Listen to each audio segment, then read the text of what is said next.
just sent a letter to the Attorney General of the United States demanding that the Biden administration, and we're quoting, take swift action to investigate and prosecute high-profile users on social media who have engaged in, quote, disinformation.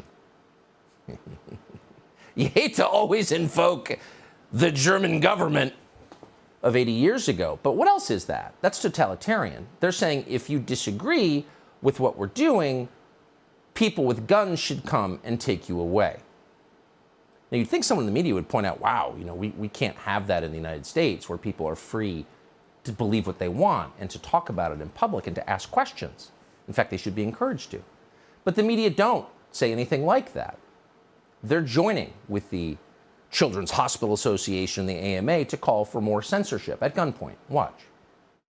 Obviously, the question becomes then, when misinformation, disinformation is being spread, when hate and threats are being spread, where are the social media companies? What's YouTube doing? What's Twitter doing? And of course, then you have the reaction to that. Oh, this is big tech silencing people. It always becomes a debate about free speech, doesn't it?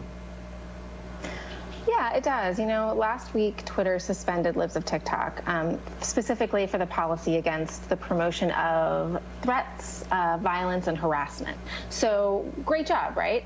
But it's been 7 days, and Libs of TikTok is back now, and they're tweeting right this very minute, this is violence, this is harassment. It's clear what these accounts are doing. It's so funny. Back to the point at the open. When the revolution comes, there won't be tanks and soldiers. There won't be stormtroopers and old uniforms and symbols. It'll be some unmarried 30-year-old woman talking in a sing-songy voice, inflection at the end, right? With her special glasses or complex glasses that don't actually improve her vision. She'll have all kinds of pointless humanities degrees, and she'll be on cable news saying, right, it's violence. And what she's really saying is, shut up and obey or we'll hurt you. She's delivering the same message that any stormtrooper delivers, but she's doing it in a sing-songy way. It's disinformation. Call us literal, but this is the opposite of disinformation. It's not disinformation. This is literally what they're saying. Boston Children's Hospital, as we just showed you on tape, is telling you what they're doing. They perform double mastectomies on minors for no medical reason whatsoever. That's insane. It ought to be a crime. In a civilized country, it would be. And they know that because when they were caught, they tried to erase the evidence. And they're not alone. UCSF, UW Health in Wisconsin, Golisano Children's Hospital in New York, Vanderbilt Health, Children's Minnesota, all of these hospitals have deleted the evidence of their gender-affirming procedures, their grotesque mutilation of children after they were publicized. Their own words were publicized online. No one's twisting it. People are just putting up their words. And not all the videos have been deleted. Planned Parenthood is big into this now because it's lucrative. So here's Planned Parenthood in 2021 telling children that so-called puberty blockers are harmless. Right, that's a lie. And by the way, there's no such thing as a puberty blocker. These drugs are hormone agonists, and they're FDA approved for things like cancer treatment. You get prostate cancer, and they lower your testosterone, for example, to prevent the cancer from growing quickly. They are not approved for so-called puberty blocking. They're unapproved, and the long-term effects are not known. But it's pretty obvious they're grim. But Planned Parenthood won't tell you that. Here's their video. If you're transgender or non-binary, you may find that your puberty experiences don't line up with your gender identity or how you see yourself. That feeling can be uncomfortable, scary, and stressful. If that sounds like you, know that you're not alone. There are medicines you can take to delay puberty for a while. They're called puberty blockers, and they work like a stop sign by halting the hormones testosterone and estrogen that cause puberty changes like facial hair growth and periods. Puberty blockers are safe and can give you more time to figure out what feels right for you, your body, and your gender identity. Okay, everything about that is dark and horrifying, and there should be an uprising against that. That's aimed at your children, not at adults who can make rational decisions, but children, people too young to drive or drink alcohol or smoke cigarettes or serve in the military or vote.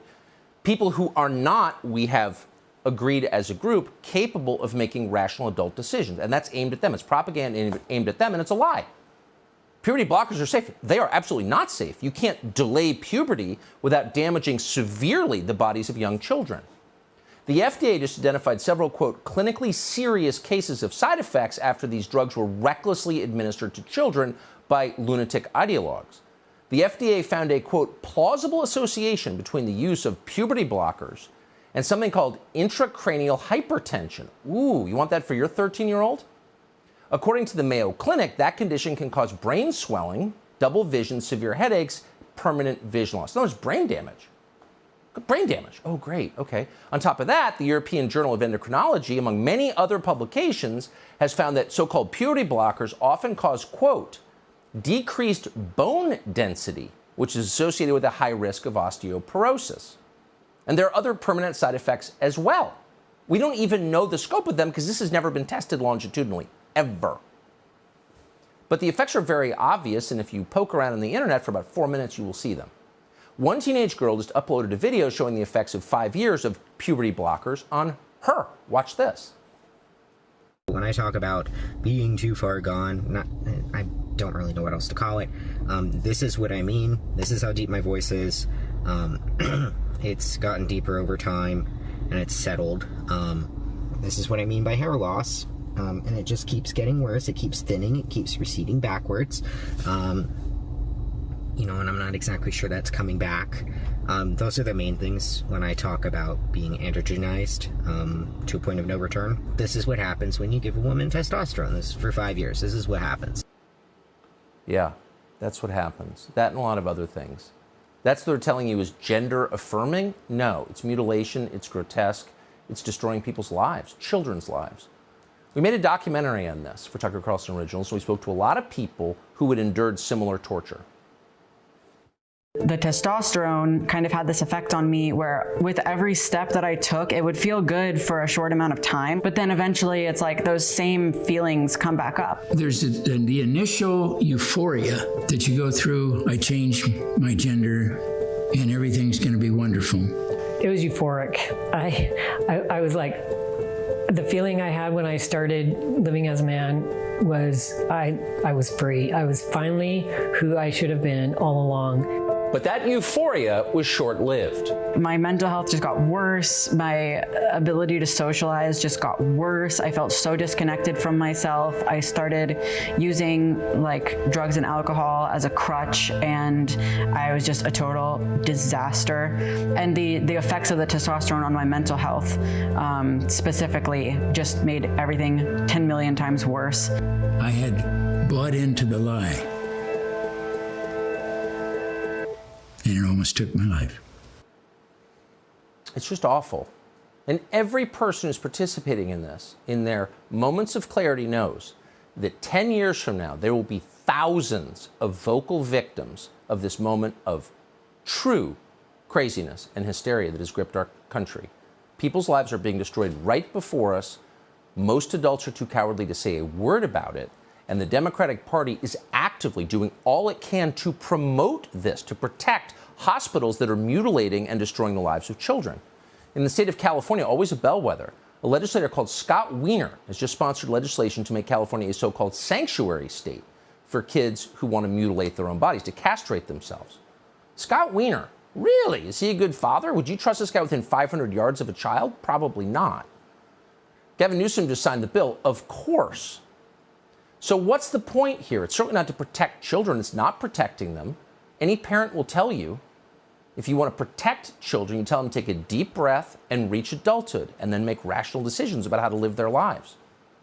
You would definitely not let them make a decision, an irreversible decision like this, for themselves. You're their parent. That's the whole point. But the Democratic Party doesn't like parents. The Democratic Party is replacing parents with itself. We're in charge now. It's the most recognizable possible move for any totalitarian movement. Break up the family, replace parents with politicians. The state is in charge. The party is in charge, obviously. And it's happening all over the country. Subscribe to the Fox News YouTube channel to catch our nightly opens, stories that are changing the world and changing your life. From Tucker Carlson Tonight.